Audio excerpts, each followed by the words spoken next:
वज़ीर आला चंद्रशेखर राव ने मरकज़ की बीजेपी हुकूमत पर शदीद बरहमी और नाराज़गी का इजहार करते हुए कहा है कि इस मुल्क को कश्मीर फाइल्स की ज़रूरत नहीं है, बल्कि मुल्क को irrigation files, economic files, GDP files और डेवलपमेंट के फाइल्स की ज़रूरत है। उन्होंने तेलंगाना भवन में लेजिस्लेचर पार्टी के इजलास के अख्ताम के बाद मीडिया से बात करते हुए मरकज़ की बीजेपी हुकूमत पर हिंदू धर्म को बेचकर वोट कमाने का इल्ज़ाम लगाया।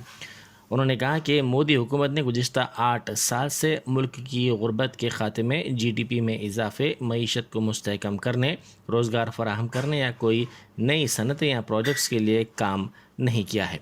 अलबत्ता दोनों तबक़ात के दरमियान नफ़रत को बढ़ावा देने, कश्मीर फाइल्स, पुलवामा, गलवान और पाकिस्तान के नाम पर वोट हासिल करने के सिवा कोई काम नहीं किया गया। जब कभी इंतखाबात होते हैं, वोट हासिल करने के लिए कोई ना कोई इश्तियाल फैलाने वाला बयान दिया जाता है। हम भी सपोर्ट कर रहे हैं, हम उसको उल्टा नहीं बोल रहे। बात यह है कि कुछ करो उनके लिए ना, वो कश्मीर पंडिट्स के लिए जो दिल्ली में पड़े हुए हैं। खाली मीठी मीठी बातें क्यों बोलते हो? What is your priority? Hindu धर्म को बेच के आप वोट कमाने का चक्कर चला रहे हो, इसी को हम काट रहे हैं। हम क्या चीज काट रहे हैं? कहीं फाइल्स हो तो क्या फाइल्स आना चाहिए?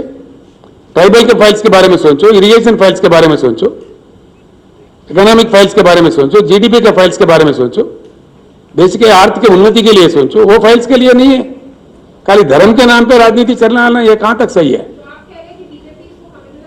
100% कर रहे, बिल्कुल वो कह रहे। इससे बढ़कर हमसे कुछ होता ही नहीं है बोल रहे।